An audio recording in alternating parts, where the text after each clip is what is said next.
brought to you almost live from the Dude in the Basement Studios. Why? Because that's where the good stuff is. It's Sips, Suds, and Smokes with your smoking hosts, the good old boys.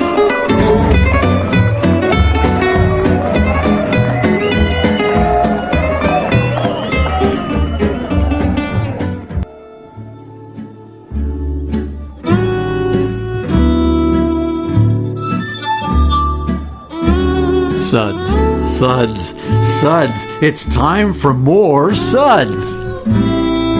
Hey, everybody. Welcome to another Suds episode where every beer has a story and that story usually ends in a belch. This is good old gal Juliana, and with me as always is my bitter half, good old boy Dave. I'm not just bitter. I'm bitter and fizzy and full of alcohol. With us as always is Reverend Mark. Hello, good afternoon, friends. Also, making a special appearance, good old boy Mike. Glad to be here. I heard you guys had a good radio show.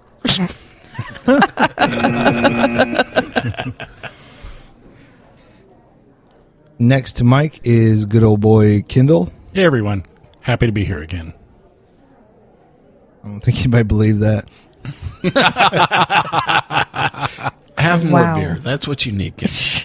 So, Kendall and his wife have a really cool beer blog called Beer Makes 3. We'll hear a little bit more about that at the end of the episode.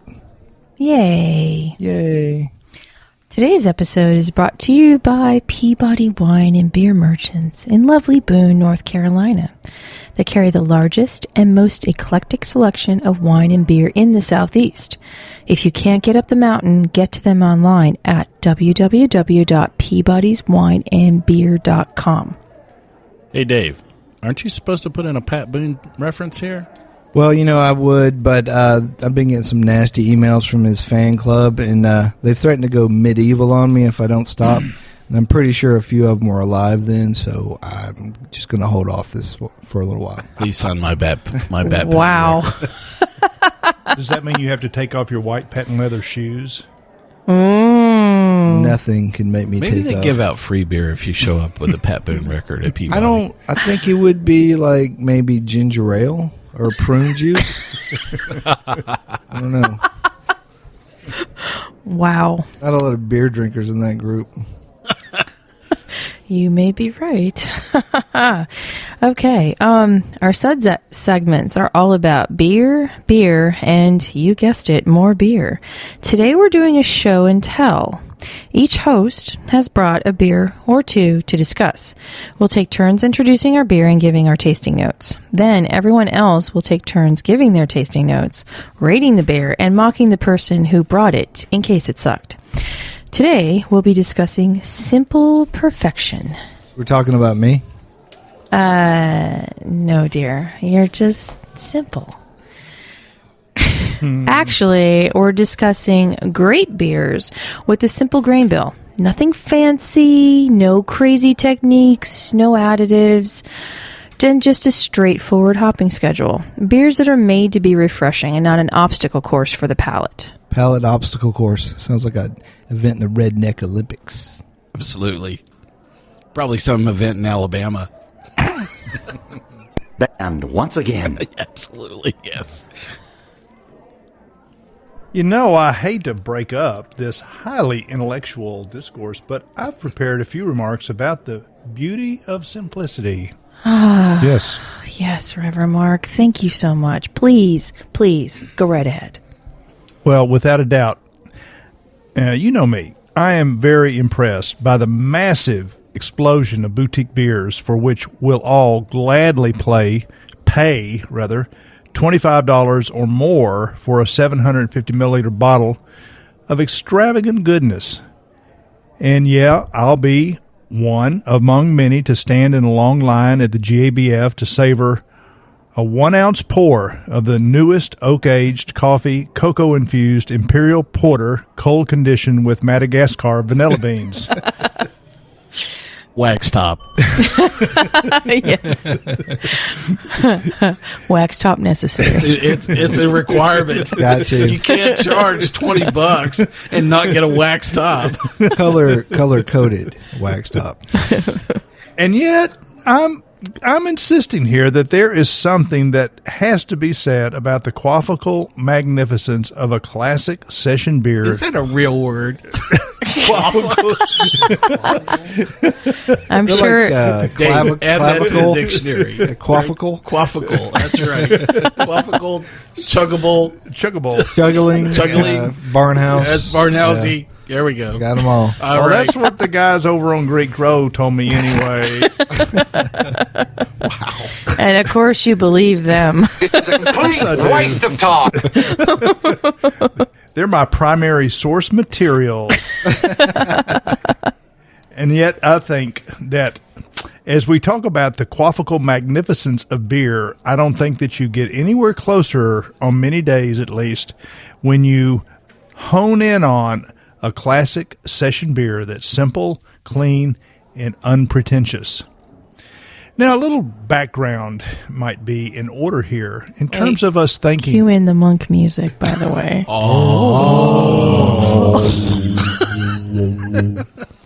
As we think about simplicity, we can at least go back as far as the 14th century to the German mystic Thomas à Kempis, who said that purity and simplicity are the two wings with which man soars above the earth and all temporary nature.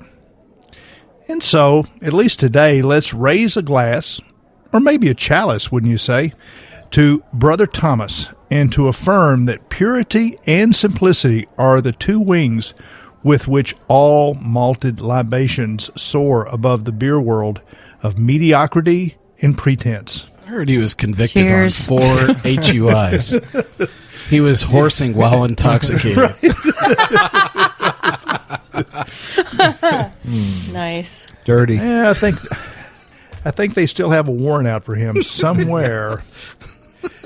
Anyhow, I believe that a well-made beer, such as a Bohemian Pilsner, for example, that would be derived from a grist of floor-malted Pilsner, a touch of Carapils, and just a sprinkling of acidulated malt, mashed only with a soft solution of distilled water and boiled with copious amounts of Saaz hops. Just that is an extremely simple malted beverage that achieves the status of an elixir when lagered with patience and anticipation for a few months. Walt Whitman once said that simplicity is the glory of expression, and I believe that those words cannot be any more true than when applied to the crafting of proven historic ales and lagers derived from a variety of ingredients that produce an unlimited depth of flavor and aroma that's uncomplicated and uncompromised. These are a lot of big words for a beer show. So I want everyone to drink every time you hear the word quafical. Quafical, I agree. Quaffable. Right, You quaff right. beer. What's that? What's so... Go away, or I shall taunt you a second time.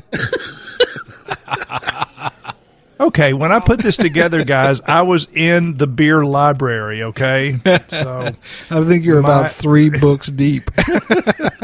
I'm thinking there was a Zen move involved. And so, as I conclude, much to everyone's chagrin, as we take time now at the end of summer to pay tribute to the simple beers that are anything but simplistic, let's remember the wisdom of all people, Steve Jobs, who, as he reflected on the sleek and user-friendly elegance of Apple computers, said that this has been one of my mantras, focus and simplicity. Simple can be harder than complex. You have to work hard to get your thinking clean and make it simple. I thought he said beat those bastards in Redmond. That's all he was saying. I thought he said, you mean I've got what? Holy crap, it works. And you don't know that Windows started really with us? Screw you, Gates. I took it first. Oh, wow. And so, for what it's worth, in the end, because once you get there, you can move mountains. And so, hail to simplicity that is not in any way less than deserving of our praise at the end of the summer. Yay! That was the best use of big words over seven letters I've ever heard. And may I just say, wow. And quaffable. Yes. Quaffable, that's in the beer lexicon, man. Look it up, dude. Quafication. Quaffical. You quaff beer. I quaffed a bunch of beer and then fell down and broke my quafficle. So, Dave, on our count, what's that, like 8 beers people should be chugging right now? They should all be asleep at this point. It's a good way to start this episode. Well, Reverend Mark, that was awesome. That was truly awesome. Thank you. I know you're going to be nice to me regardless. Kendall is doomed. Here goes. Well, yeah. So good old boy Kendall gets the honor of going over our Suds ratings today, just because he has a voice made for radio and a face to match. So somebody should boo me. Boo. I think we all agree. Well, that wasn't weird at all. I'm just glad he kept his shirt on. Thank God. We'll be tasting and discussing these beers and rating them with these Suds ratings, plus our signature belching sounds. Here are those ratings now. Number 1, that sucks. Give me anything but a bud. And 2, was that a belch? 3, what a relief. 4, a body should really not make that sound. Just wanted to make sure everybody was listening. That would be a bad sound for a body. And 5, listen to that hang time. Give me another.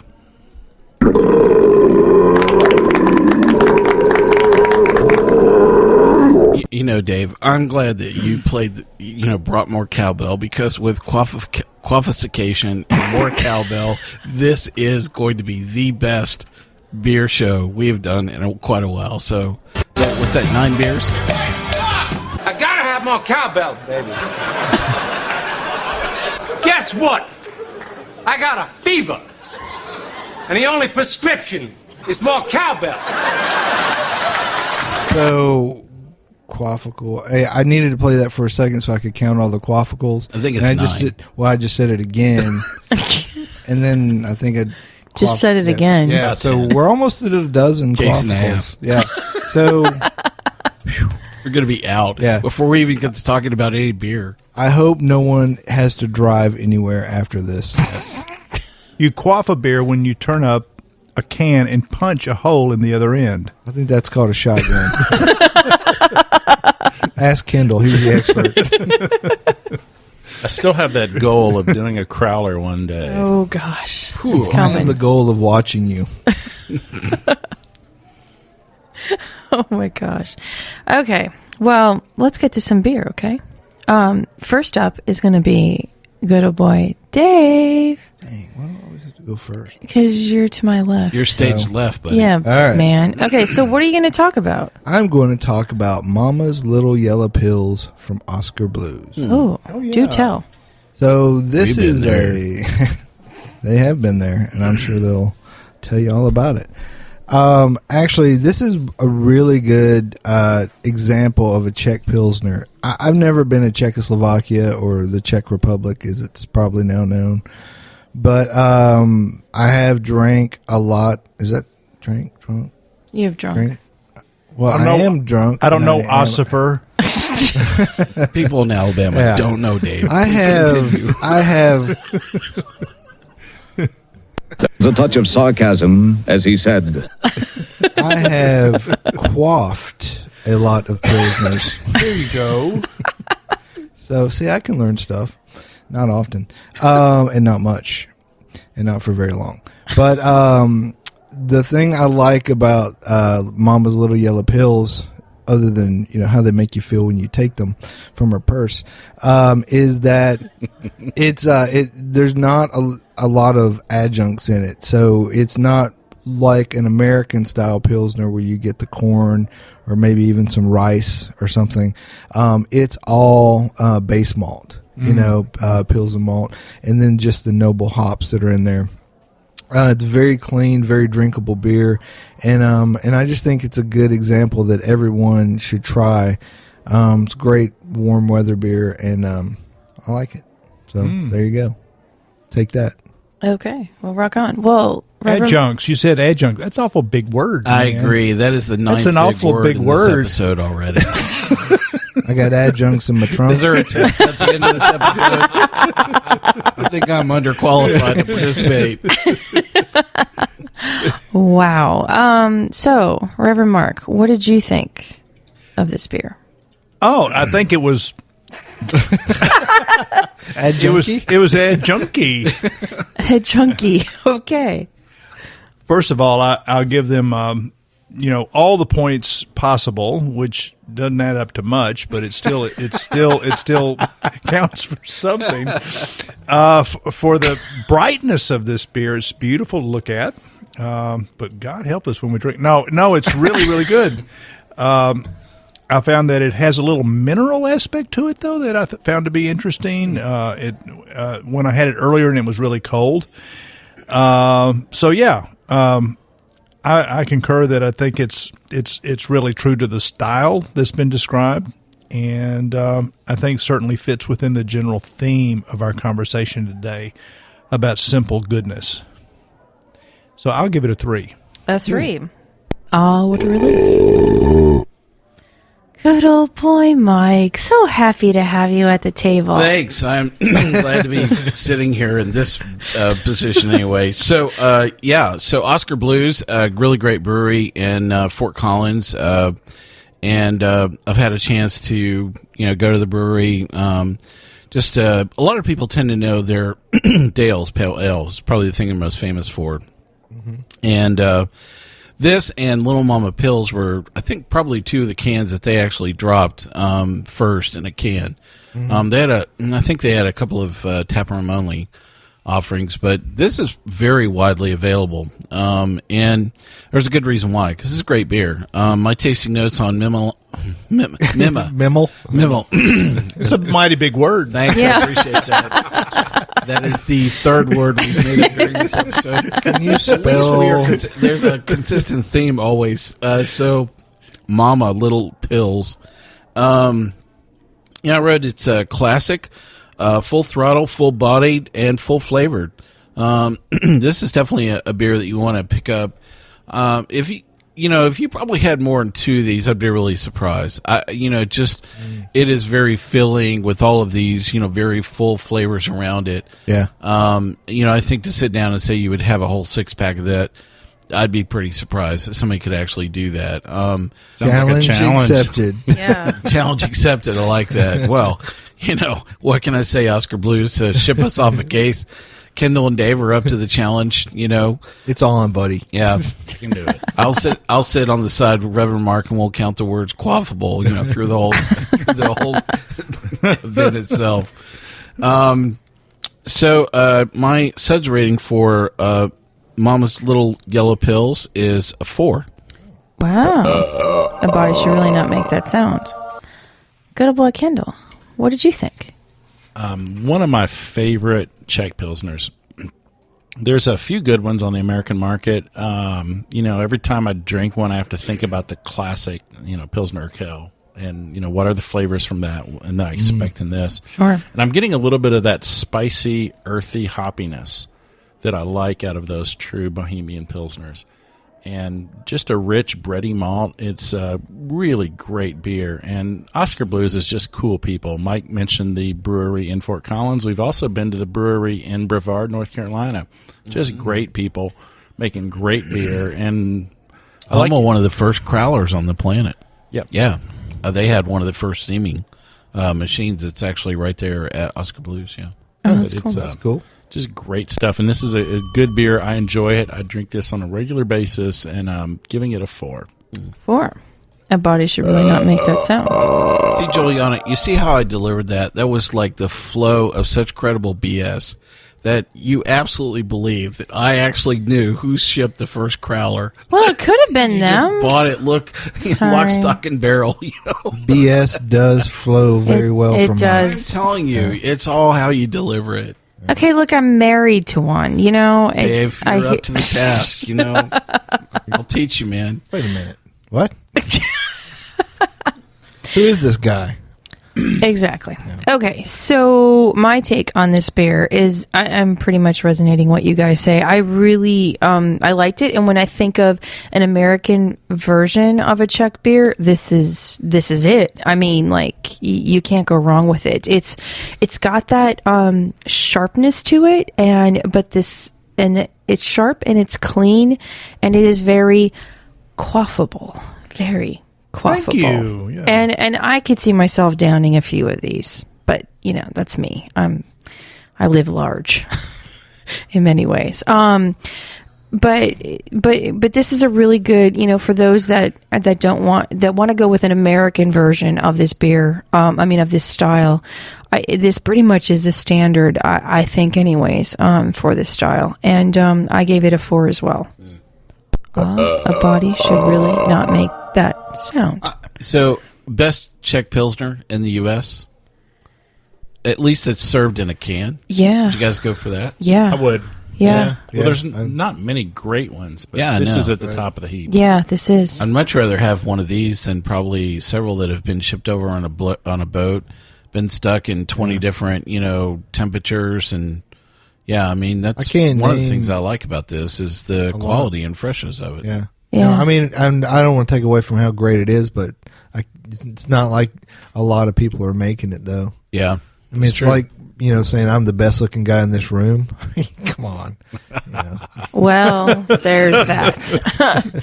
Okay, moving on. We're going to take a little break at the moment, and we're going to let our sponsors check in with us, and we will be back shortly.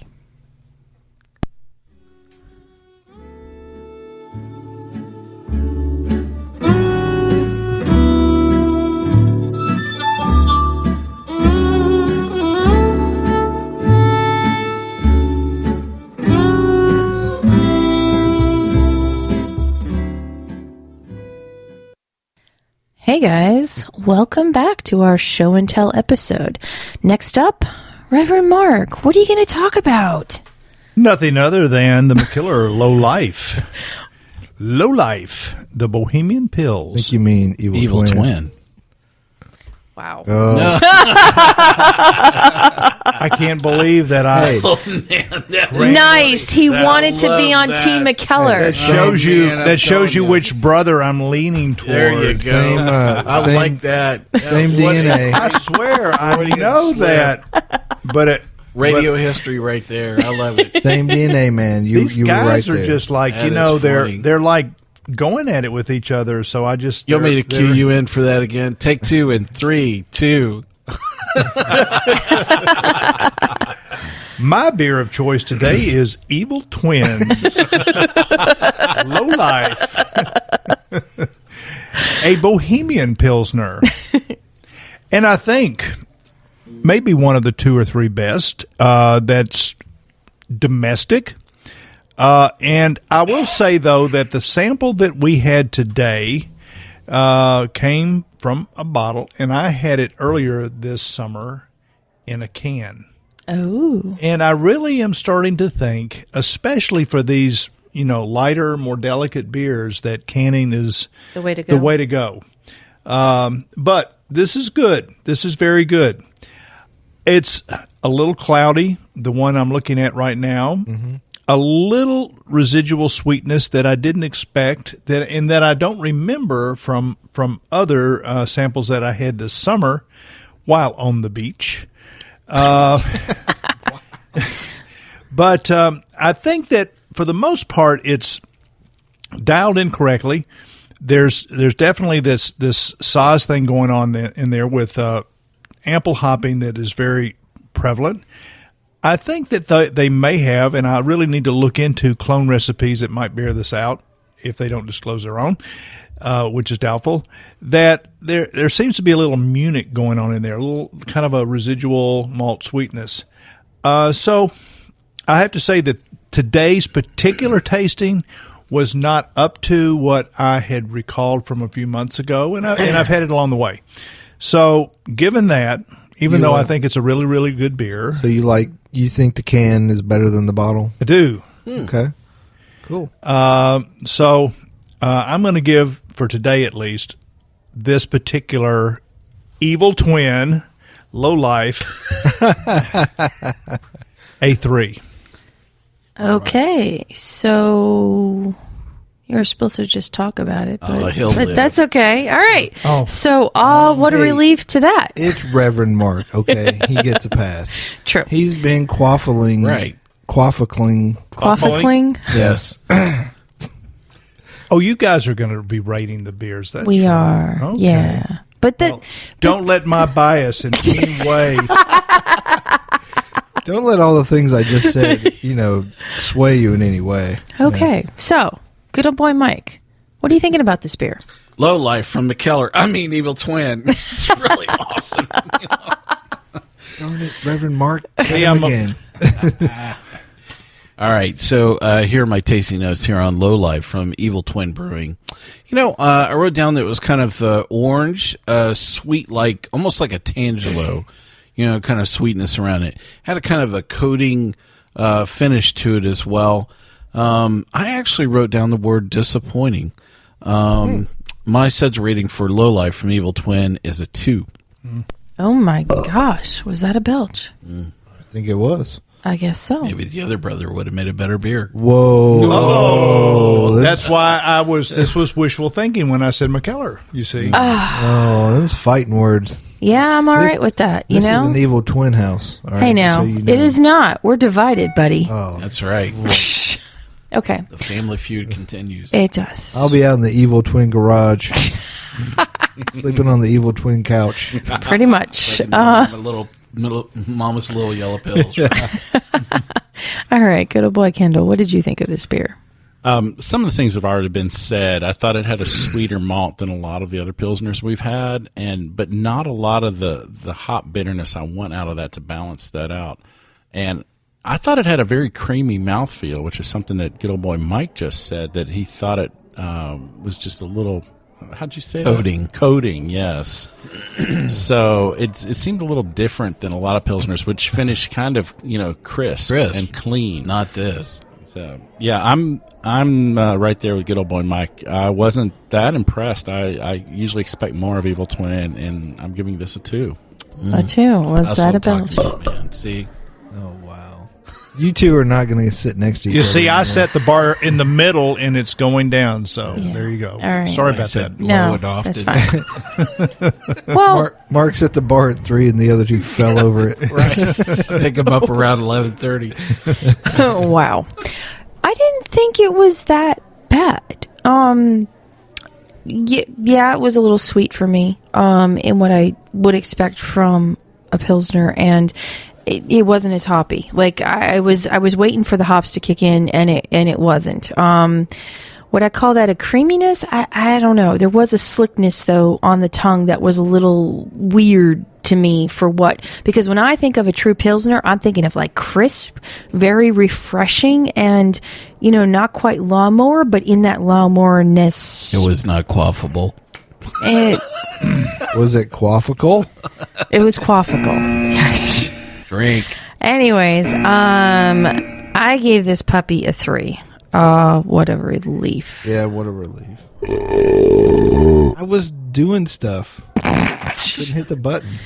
Okay, good old boy Dave. Keep it clean, Dave. Dave.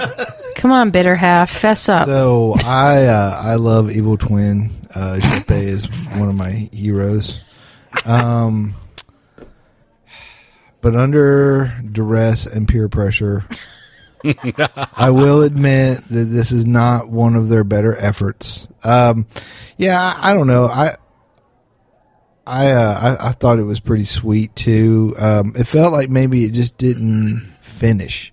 Like it was one of those, like maybe they bottled it too early, or it maybe the yeast was supposed to keep going or in the bottle or something. I don't know, but it stopped. Anyway, I gave it a 2. Wow. Was that a belch? It hurt. It hurt me to do that. By the way, It hurt you. Hurt my heart All right. deep inside, the squishy parts, Okay. creamy center, Like a Cadbury egg. kind of. Okay. I am half Cadbury egg on my father's side. Or a Hostess Twinkie. That hurts me even more. Okay, and moving on. Good old boy Mike, what did you bring to the table today? So today I have an offering from 6 Point out of Brooklyn, New York. Woohoo! Red Hook neighborhood. And this is really, I could just go on and on and on about 6 Point. We've reviewed some of their beers on the show in the past. I have to confess, I would drink resin almost every single day, if I could probably do it. It's just that good. And I've had so many other beers. I've been fortunate to go to the brewery and sample a lot of their products in and around New York City. And for those of you that you may know their products as they have been shipped, but in the New York metro area, what 6 Point does is they have a whole line in a series called the Mad Scientist line. And these are a set of a lot of one-off beers that they produce that are only distributed usually in a draft-only version. And there are a few Mad Scientist versions that have kind of crossed over in between the Mad Scientist line and into their production brewery. And this is one of them.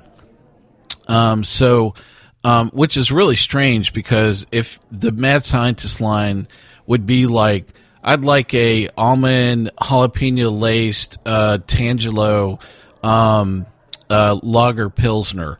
Get the machine that goes bing. Yeah, because that's about the only thing that would help you decide, if that's a good or a bad beer. So it's a lot of hit and miss, in the Mad Scientist line.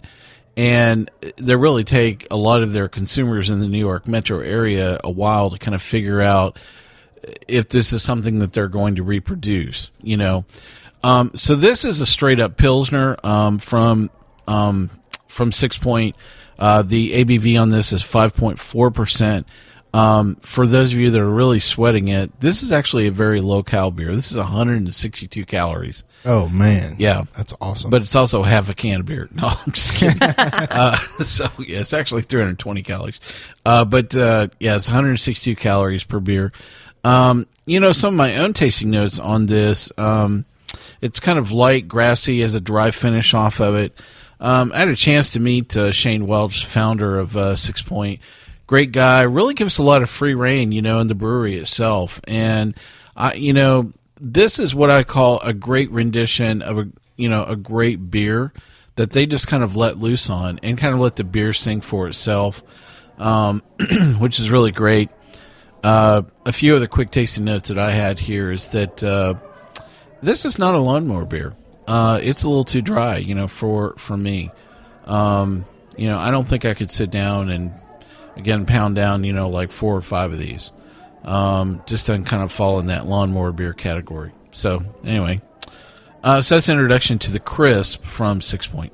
Why, thank you, good old boy Mike. Good old boy Kendall, what do you think? Some of the things good old boy Mike said, I was thinking too. It's got a grassy, dry finish. To me, it's very bright. It's very crisp, and it's got some.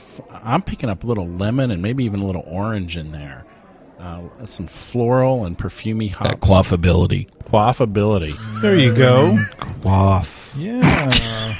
But it's a very well done German style Pilsner. And yeah, it's delicious, and I'm giving this a 4. A 4. A body should really not make that sound. Yeah, I get this. I get similar things too, and Czech Pilsners to me are very crisp, very clean. This one has got a little bit more going on for me. This is a lager too, right? But I mean, it's got a little bit more, going on for me. That dryness, that almost champagne-y texture that I was getting, yeah. But the floral citrus hoppiness in it too makes it really interesting. And, maybe for those people that don't like a super crisp, clean beer and want something a little bit more, then this is a good thing to go to, if that makes any sense. I enjoyed it, but it's got a very typical German aftertaste to me. If that does. Yeah, you know what I mean? Like, Germans have you tasted? do I have to answer that? Is this a 3-day-old Gunter? Do I really have to? No. Okay, fine. Anyways, I mean, that being said, it's a really good beer, and it ties in, with this whole family, and I gave this puppy a 3. Oh, what a relief. Dave, my beautiful bitter half, what's up? So I think that's going to stick, Dave. Yeah. So, wow. All right. A little heavy on the stick there. So, sometimes you drink a beer and you think, wow, they must have tasted this beer and then named it based off that. And I think crisp is one of those beers because that's the first word that comes to mind. Sort of like, I think there was a beer called Jarringly Undrinkable Hop Mess. I can't remember the name of the brewery, but that beer was aptly named as well. Not, I'd like to have been in that marketing yes, meeting. Dirty Socks. Everybody hold up your hands. What do you believe? It's not quaffable. Exactly. Yes. Hold up your spit buckets. Let's see who's the fullest. But no, this beer, it was very dry, very clean. Maybe that's what you tasted was when you thought it was German, was like clean. Germans are very, clean, very mechanical. How many Germans have you tasted there, buddy? Yeah. Hey, I did some stuff before we met. It's very clean. I kind of walked back into that one, didn't I? Yep. So, anyways, Yo. no, I thought this was a really great malty beer, finished very dry. I enjoyed it, but I couldn't just sit back and drink a ton of them. But I do enjoy it, and I'm glad it comes in a skinny can. Gives us beer-bellied people something to strive for. So I'll give it a 3. What a relief. Reverend Mark, what was your take on this beer? I think, too, it was aptly named crisp. I see it like, pairing it with an apple crisp dessert, or something. Okay. I don't know. A little bit of kind of acid thing going on there, perhaps. Going back to the 70s, eh? Yeah. Where you quaffed a lot of stuff. Anyway, getting back to the subject at hand. Back to the topic at hand. I too think it is on the dry side. I kind of echo some of the notes that have been offered about it being kind of grassy. It has like this ambiance of freshly mowed alfalfa or hay or something. It's dry, meaning that it kind of functions as an aperitif.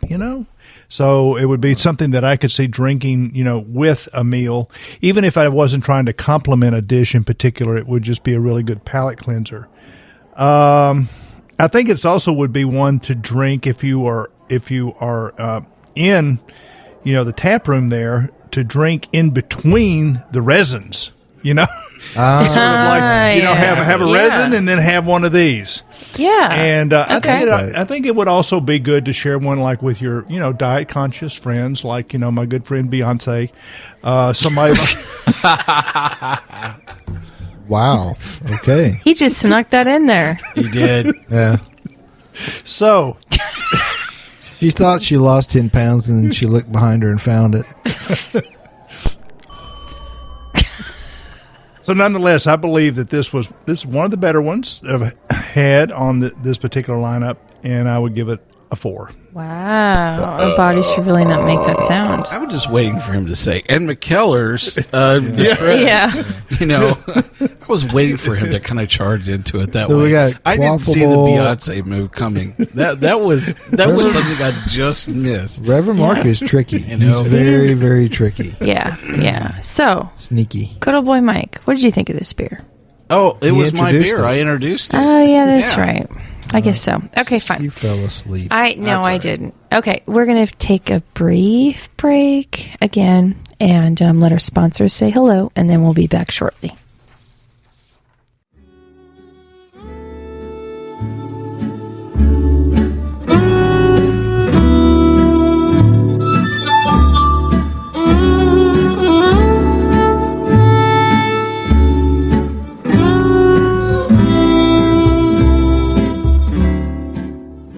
And hello.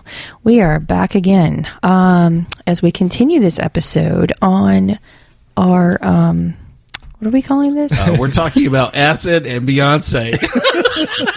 I know, I'm getting so confused. It's so overwhelming. And Okay. the title of this episode is I Think I Broke My Quaficle. That's totally it right there. Absolutely. Okay, fine. No, Please don't turn us off. Do not listen to Knitting with Nancy. Oh my gosh. Okay. So this is a show and tell episode, everybody. And now we were going to get to Do not show me your acid. good old boy Kendall's pick. Okay, Kendall, please help me out of this. Help. The beer I brought today is kind of interesting because several of the beers we've had are available nationwide.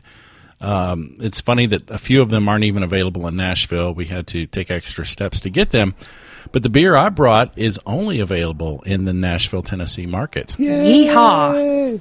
So this is a beer called Chicken Scratch, and it is an American lager, kind of a pre-prohibition style, from Little Harpeth Brewery. Little Harpeth Brewery is Nashville's not only one of the newer breweries, they've been around for about a year and a half, but they're also Nashville's only lager brewery. Yay. Yay, Steve. So they just started brewing an ale. What? But yes, they have one ale in the tanks, but they've got 7 or 8 different lagers that they're brewing. And Steve Scoville is the head brewer. Steve has been brewing lagers in this town for a very long time as a home brewer. And I've been privileged to hang out in his garage while he was brewing Chicken Scratch one day. Wow. With a decoction mash. It was very cool to watch. 18th big word of the day. Did he Decoction. did he show you his collection of antique suspenders? No, he did not. Then you're not in. Probably not. But Stop it. But it was cool to hang out with Steve and to meet his crew there at Little Harpeth. They're making some really cool beers, and to say I watched Steve brew in his garage, it wasn't a typical homebrew setup. It was much more like a nano brewery. It was the most impressive setup I've ever seen in someone's garage. But he was making some great beers then, and he's making even better beers now commercially. So the beer I brought is Chicken Scratch, which has not just locally grown barley, but some locally grown Tennessee white corn. So like a lot of brews made in America pre-Prohibition, we had to use the ingredients that were available to us locally. So there is corn in the mash, so it is got an adjunct in it. Now, that's another use of that big word. But Jump. But the corn adds a nice sweetness to this beer. We've talked a lot of these finish dry. This beer does not finish dry. It has a nice lingering corn sweetness. It's got a nice hop bitterness. It's balanced. But you're really going to notice that corn in there. But it's not corn in a bad way, like, something like one of the big macro beers where they might be using corn and it just overpowers the beer with corn sweetness. It's just a nice, gentle reminder that this does have some native Tennessee corn in it. And it's a really, I think, a tasty beer, and I'm proud that it's brewed right down the street in my hometown. Nice. Very nice. Okay, well, let me wax poetically on this beer for just a minute. I absolutely love Mr. Scoville. I've learned a lot from him, being a steward in some judging that we've done, and I just completely adore the man, suspenders and all. He's really cool. He knows what he's talking about, and he's been doing this long enough to know what's good and what's bad and what not to make. Also, really big kudos to him for crafting out this niche in the brewing world by going with lagers. I mean, how many breweries do we know of that essentially just make lagers on a daily basis? Anheuser-Busch. Miller Coors. Whatever. No, but kudos. She fell into her own hole. Yeah, It's an interesting trend, actually, Juliana. I was out visiting family in Spokane about a year ago, and Orlison Brewing out there does nothing but lagers. So we're starting to see this in various regions. But I do know that everybody was telling Mr. Scoville that you're crazy, this will never happen, and he did it anyways. Yeah. So kudos to that. That being said, this is a great, easy drinking beer. It's definitely majorly quaffable, but in a good way. It's the corn in it is just sweet enough. You get the taste of it, and I know this is going to sound cheesy, but just by drinking it, I get the taste of really what pre-prohibition beer was like, and I get such a feeling of honor in a way of drinking, this style, because you don't get a lot of that, and you don't realize what little they had to work with back in the day to make something that was tasty and that you would want to, drink. And me coming from a very blue collar neck of the woods, with a lot of German immigrants, etc. I really get a good appreciation of this style of beer, and this was such a treat. I'm lucky that we have this around, that we can have it on a daily basis, for that matter, and I hope people visit the area just so that they can try this beer. Anyways, it's malty in a sense. It's corny. It's got some good hop flavor, and it's really well balanced. And that lingering finish. So it's not so crisp, but it just ends in a really good way. Anyways, I gave this beer a 4. A body should really not make that sound. Dave, what'd you think? So I agree with you guys on several points. The first being that I'm really glad that this beer is made in Nashville, and that I can go to a lot of places in town and get it, and not just get it, but get it fresh, straight on tap in a growler, or whatever I want to do.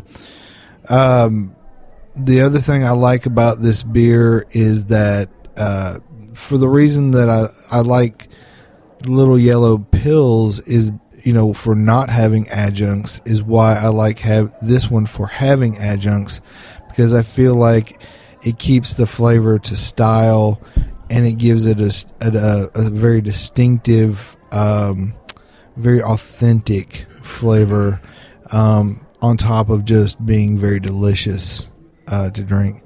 So I enjoy the corn, the sweetness. Everybody knows I like corny stuff. So, and the name Chicken Scratch, that's just pretty cool, because I think that means poop or something, but maybe not. I don't know. God. Anyways, or bad writing. I don't know. Whatever. So, okay, I'll wrap it up. Anyways, I like this beer a lot, so I'll give it a 4. A body should really not make that sound. Great. Reverend Mark, what are your thoughts? All right. I share everybody's enthusiasm about this beer for all the reasons given. Certainly Steve Scoville is just, he's an amazing guy, and I have to say I've learned a lot from him as well, both as a hobby brewer and as a beer judge. He was sort of my mentor as I went through the beer judge certification program. So kudos to you, Steve. I am so glad you're in business, and I'm so glad you're doing what you love most, and that is to make lagers. I like this. I mean, when Chicken Scratch first came out, I said, that's Steve Scoville. You know, I mean, that's his signature beer. That's the Steve Scoville I've known for, gosh, now almost 15 years. And so I can't say any more. Well, I guess I could, but I just want to say that, yeah, it's I think it's a great beer in a number of ways. One is that, we're in a time where there's a lot of what I'd call sort of style bending, or, that is that we're, there are a lot of things that brewers are taking from one style and another and kind of bringing them together. And that's interesting. But I see also what Steve is doing. He's taking us back into history, and he's kind of a style purist, and he's saying, this is really what beer was about before the United States even had, this great craft beer explosion. Sure. But it was a unique beer nonetheless. And so I really like it in that way, too, because of just the connection to history that this beer brings. So, for me at least, I think that it's true to the style. I like the corn. There's not much you can get on the market that, is sort of stylistically pure that involves corn as use that big word, adjunct. Other than a cream ale. Cream ales, of course, are known for corn, but that's an ale. So I really like the fact that this is a lager. It's got that corn adjunct, and and I think it really does finish semi-sweet, but not cloyingly sweet at all. No, and not at all. So I just kudos to you, Steve, and you get a 4 rating from me. Ooh, my body should really not make that sound. Okay, Mike, what do you think? I'm not going to use any big words in my discussion of Chicken Scratch from Little Harpeth, because they've all been used by all of you. I think so. One of the things that's interesting here is to talk about the man and the beer. And, I could really go on and on, about Steve and all of his wonderful accomplishments and, more importantly, his contributions.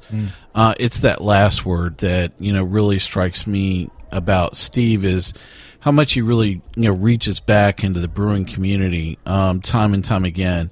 I really like the fact that he and Michael Quaz hooked up, to create, Little Harpeth, and really take a style of beer to the market that a lot of people are just don't think are commercially viable. And that's what I really love is they were not a Me Too brewery. And that's probably my biggest critique of a lot of startup breweries is if you want to come out and compete with the Moo Cows, you're going to be competing with 40 or 50 other breweries for the exact same style of beer. What you need to do is you need to figure out how to make something that is not currently available on the market. And instead of deciding that you were going to shift market share, Steve did exactly what I really thought was missing in a lot of markets, which is don't go out for market share. Go out and claim your market and establish it and be a first mover in a style of beer. And that's exactly what's been done with Chicken Scratch. Wonderful lager. I'm even going so far to say I think it's one of the best American lagers available in the last 5 years. That's come to market. It's that good. It's been recently been added to the BJCP guidelines as a best commercial example. And for good reason. It really is just a really great lager.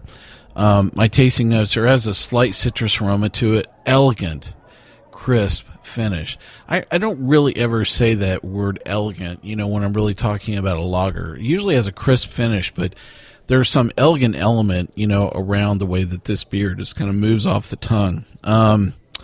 I really love Steve, but I really love this beer. Thank you for bringing it, Kendall. It was really great to have it and talk about it.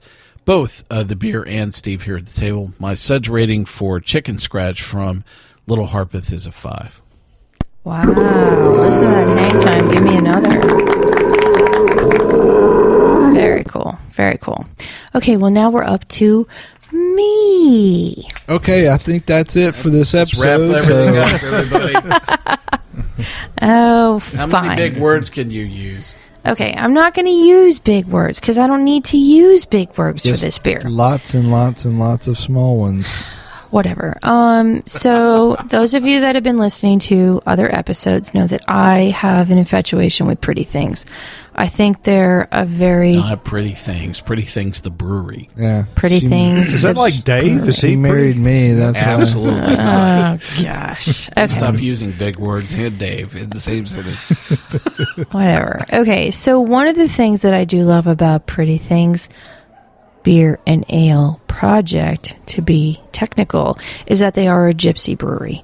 That being said, today, in light of our show and tell episode, I brought American Darling, which is a German-style lager, or what they call the unlawnmower beer.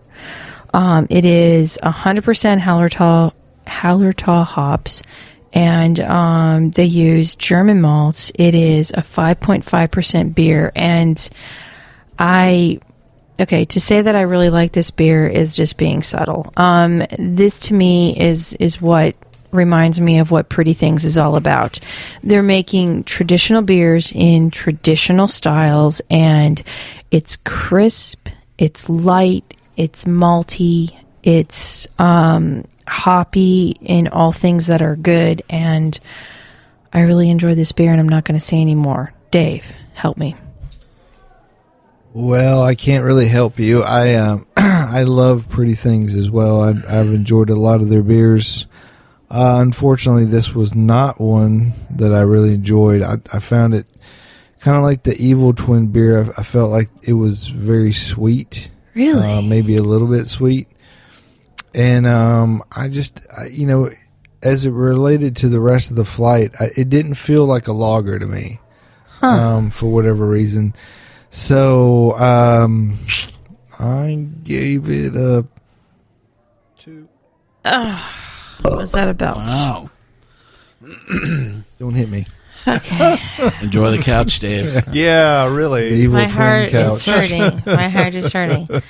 Reverend Mark, what did you think of this Pretty Things Okay, beer? I'm somewhere in the middle here then. I liked it pretty well. I do agree with Dave that it kind of struck me, especially now that it's warmed up a little bit, is kind of more of has an ale taste to it.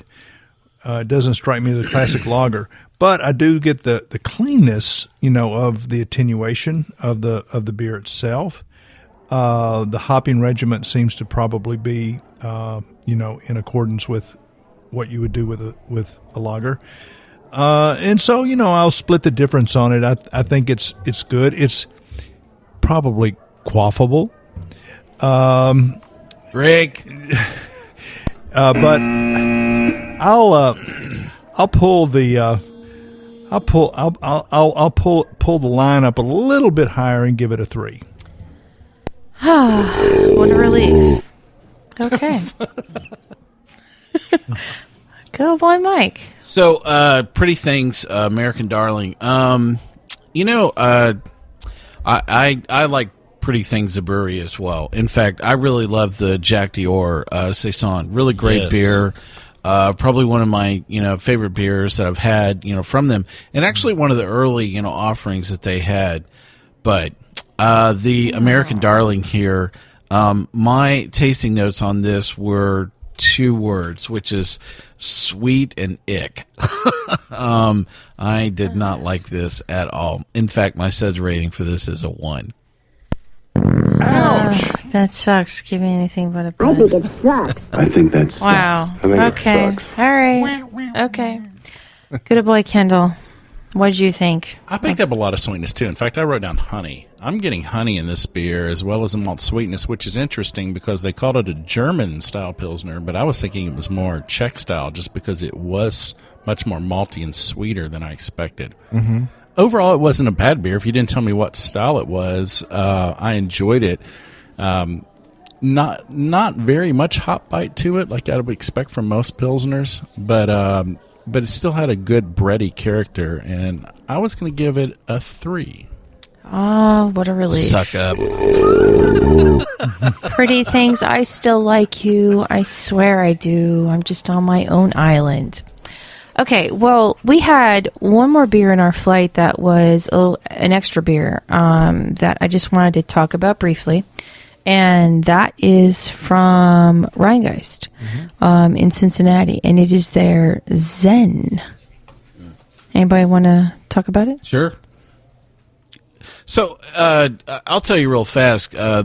So Kendall and I were talking about this Zen from Rheingeist here, and he and I were both sitting beside each other, and the thing, I was like, you know what, I've had this very recently, and I was like, Kendall, you and I've had this both together, sitting together, and I was like, what was the name of the session IPA from New Belgium? Slow Ride. Yeah, and that was totally the thing that got me, my brain just kind of kicked in gear. This is a Slow Ride clone. It tastes so similar. It is a very similar hoppy profile. This is a session IPA, and so is Slow Ride. And I would say that the reason why I'm mentioning both is because the New Belgian Slow Ride is very widely available. I mean, you can probably get those cans all over the place. Sure.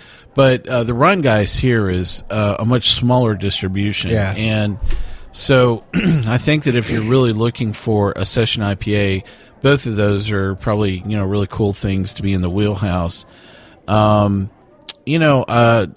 were talking kind of about the hop profile around it. Very approachable, not like, invasive, floral. I thought it had a lot of Columbus in it. My sedge rating for Zen was a 4.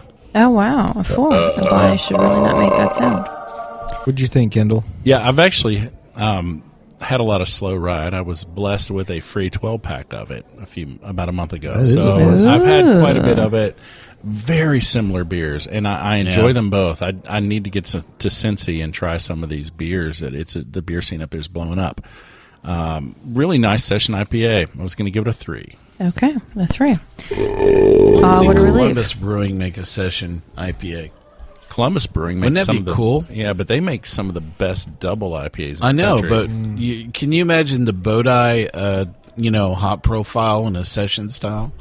That'd be really The interesting. food's Yeah. nice too. They've got a brew pub, and the food Yeah. is excellent. I thought the beer was great. I like the fact that it's in a can, so it stays preserved. And this is something that I could see myself getting again and again. And I gave this a 4. So there. how about that? A body should really not make that sound. Dave? Yeah, I really like this beer, and I like the fact that we're talking about it. The original topic of the show was simple perfection, and I just simple Dave. all right, Simple another Perfection by Simple Dave joke. It's funny with the simple episode, we've got more big words I that agree. are hard to say. Isn't that ironic? And acid. Oh, Yeah. ironic. And Beyonce. It could be the. Beyonce. It's probably the acid. That's what's doing it. Get these spiders off of me. Welcome back to our topic today. Wow. So we can edit that out. Don't worry. I'm thinking so. This car breaks for hallucinations. I think Mike's at about 14 minutes of filler at this point. So I was glad we talked about a session IPA because, the topic of the show was simple perfection.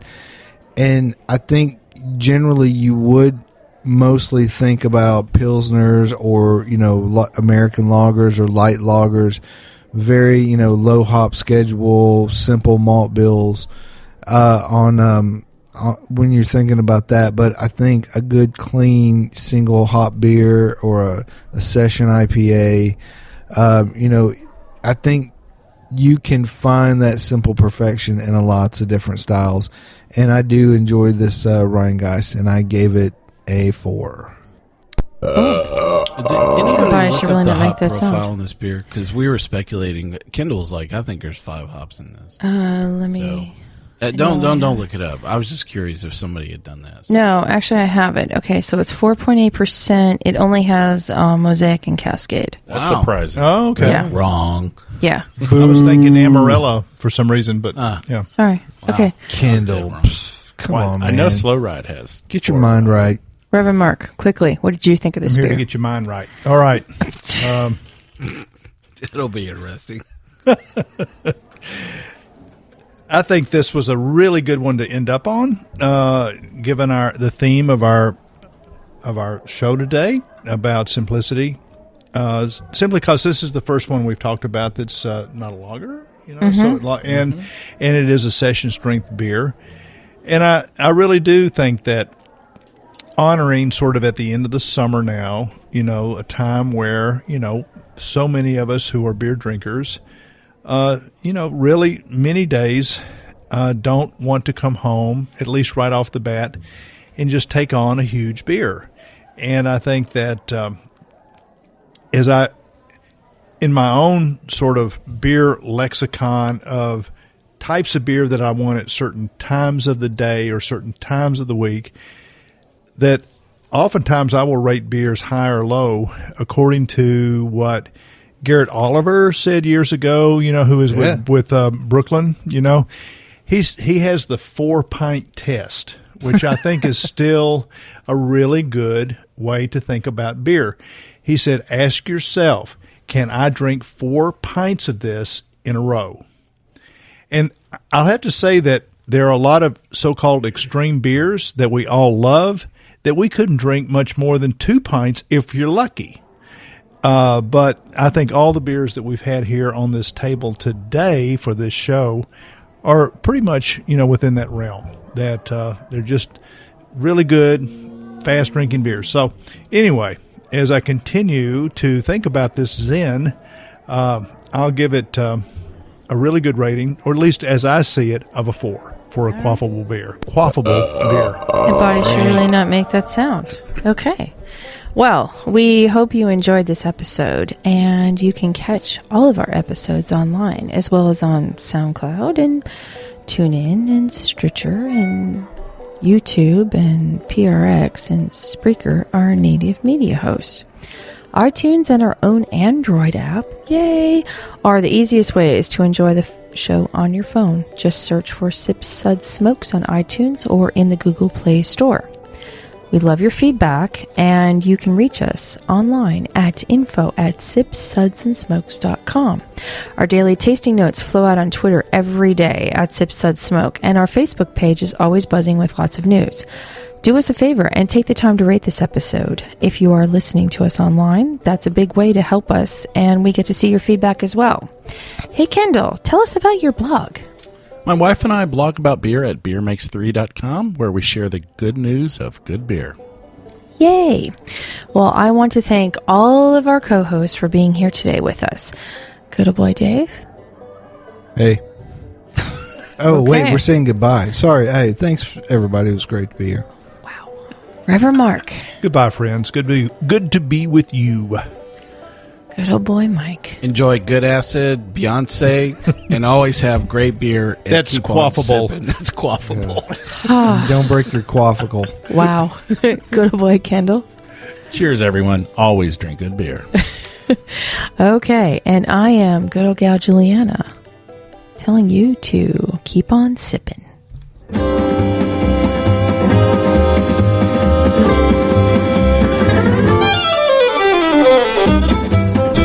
This has been a One Tan Hand production of Sips, Suds, and Smokes, a program devoted to the appreciation of some of the finer slices of life. From the Dude in the Basement Studios, your hosts, the Good Old Boys, will see you all next time.